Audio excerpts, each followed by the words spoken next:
Hello guys, ayan, mag-haul on pricing tayo dito sa aming napamili. Ayan, so ngayon guys ay Sunday. So ito ang napamili namin sa Shoppers Mart. So mag-haul on pricing ako dito sa aming mga napamili. Ayan. So ito yung resibo. Ayan, Mountain Dew, dalawang case. So 190 ang puhunan, ang bitahan ko is 20 pesos. So ito guys. Yan, dalawang tray. Then, ito naman guys ay sa Shoppers Mart. So, hindi klaro itong kanilang resibo. So, ngayon ito guys, ayan. January 7, 2024. So, medyo malabo lang talaga itong kanilang resibo. Then, ayan. Ang nabayaran ko is 2,241.39. So, ito guys, sa loob ng Shoppers Mart. So, ito ay sa labas ng Shoppers Mart. Ayan. Mag-haul on pricing ako sa inyo dito sa aming mga napamili doon sa Shoppers Mart. So, ayan guys, update ko sa inyo itong itlog. Ayan. So, bumaba na ngayon guys ang itlog. So, noong 31, so 279 pa ang tray. So, noong January 4, bumaba na siya. Bumaba na siya ng 6 pesos. Ayan, yung 279 nagiging 273 na. So, ngayon, January 7 na. So, ang kanilang itlog ay bumaba na guys. Ayan, nagiging 258 na ang tray. So, ayan, medyo malaki-laki guys ang ibinaba dito sa isang tray ng itlog. Ayan, so sana ay mas bababa pa ito guys sa susunod na araw. Then, pati na yung bigas. Ayan, hindi kami namili ngayon ng bigas kasi may bigas pa kami dito na isang sako at kalahating sako. So, ito na lang ang aming binili. Dalawang tray lang kasi may natira pa kami dito noong binili namin noong January 4. So, ngayon, ayan, 258 na itong itlog. So, gagawin ko na itong tag 10 pesos each. So, bintahan ko ng itlog yung nabili namin sa January 4. 11 pesos pa yun guys. So, pag naubos yun, ito ay ibibenta ko na ng 10 pesos.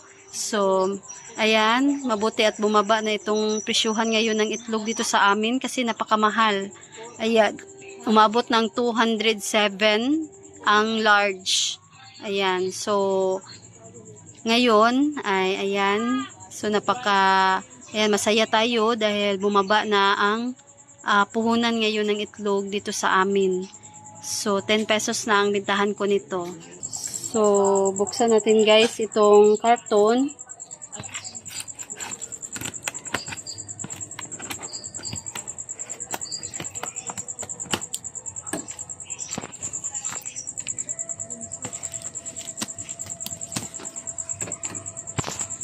So, ito yung mga napamili namin sa loob ng Shoppers Mart. So, ayan, bumili kami ng, ayan, sibuyas dahunan. So, ayan, gagamitin ko ito guys sa pang-ulam namin. Then, ito ay pipino. Then, ito naman, repolyo. Baka meron akong, gustong lutuin guys na lagyan ng repolyo. Kaya, ayan, bumili ako ng repolyo. Then, bumili rin ako ng dalawang star margarine.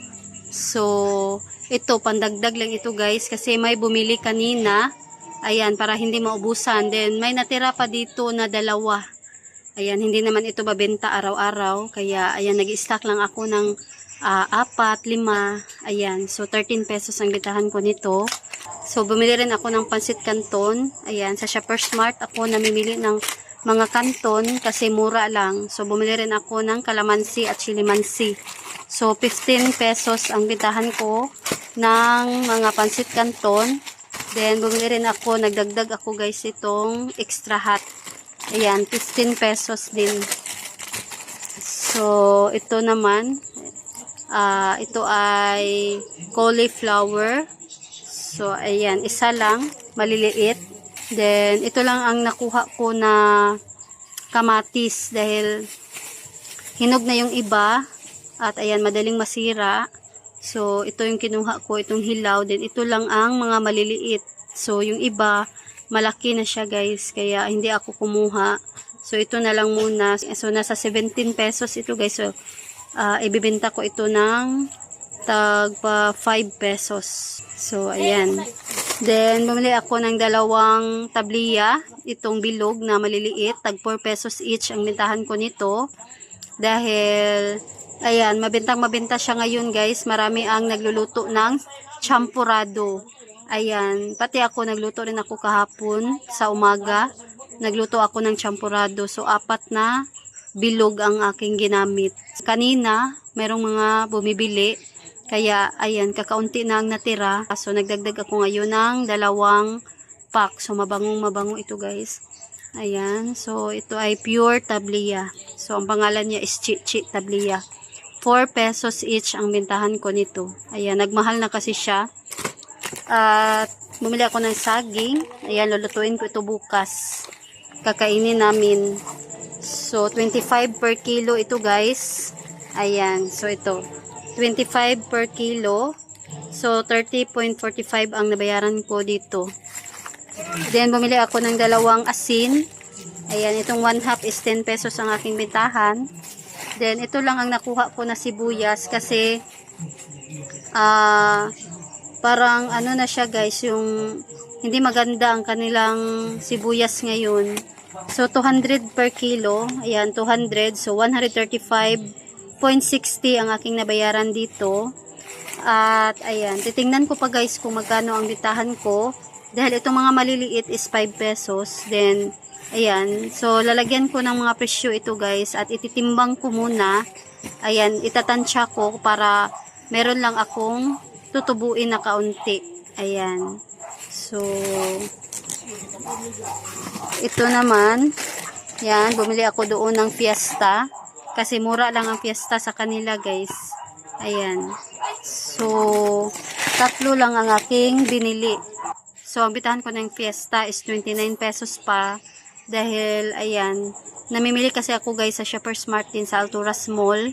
So, 2 ang aking binibilhan. So, lagi kasing naubusan doon sa Shoppers Mart. Kaya, ayan, so 29 pesos ang aking bitahan kasi mahal doon sa Alturas Mall. So, nag-base lang ako guys sa presyuhan ng Alturas Mall. Kaya, ayan, 29 pesos ang aking bitahan kasi mas lamang sila ng 2 pesos sa Alturas Mall kaysa sa Shoppers Mart. Kaya, ayan. So, dito naman, ayan, ito ay, ayan, 1 kilo ng mani. Ayan, bumili ako ng mani kasi kakaunti nang natira dito. So, ayan, ito guys. 103 ang kanilang kilo. Ayan. Unit price, 103. So, lulutuin ko ito bukas para, ayan, madagdagan na yung aking mga nakadisplay dito. Nasa 5 na lang, 6 yung natira sa loob. Kaya, ayan, kailangan ng magluto bukas para hindi maubusan. At bumili rin ako ng sito. Ayan, sa Shoppers Mart ako namimili kasi mura lang sa kanila. 13 plus ang puhunan nila nito sa sito. So, bintahan ko is 18 pesos. Then, bumili rin ako ng fighter. So, 2, 4, 6, 8, 10, 12 pieces na fighter. So, ang puhunan ko nito is 35 pesos. So, bintahan ko is 42 pesos. Ayan. Nasa 20% ang aking patong dito sa mga wine. Ayan, itong fighter wine. So, ayan guys. Ayan, pasensya na kayo sa ingay ng aso. Kasi may mga aso dito sa labas. At may mga naglalaro, nagwa-wifi. So, ayan. So, balik ko muna ito guys para, ayan. So, ito lahat ang aming mga napamili sa Shoppers Mart. So, i-update ko rin sa inyo mamaya guys ang napamili namin sa ICM. Ayan. Ito lang, ito ang aking unang na-haul ngayon. kasi para hindi mataas masyado ang ating video. So, ayan. Binukod ko guys ang aking pag-haul and pricing sa inyo dito sa aming nabili sa Shoppers Mart. So, ayan guys. Ito lang yung update ko sa inyo dito sa aming nabili sa Shoppers Mart. So, sana ay nagustuhan ninyo itong aking haul and pricing. So, ayan guys. Thanks for watching. God bless.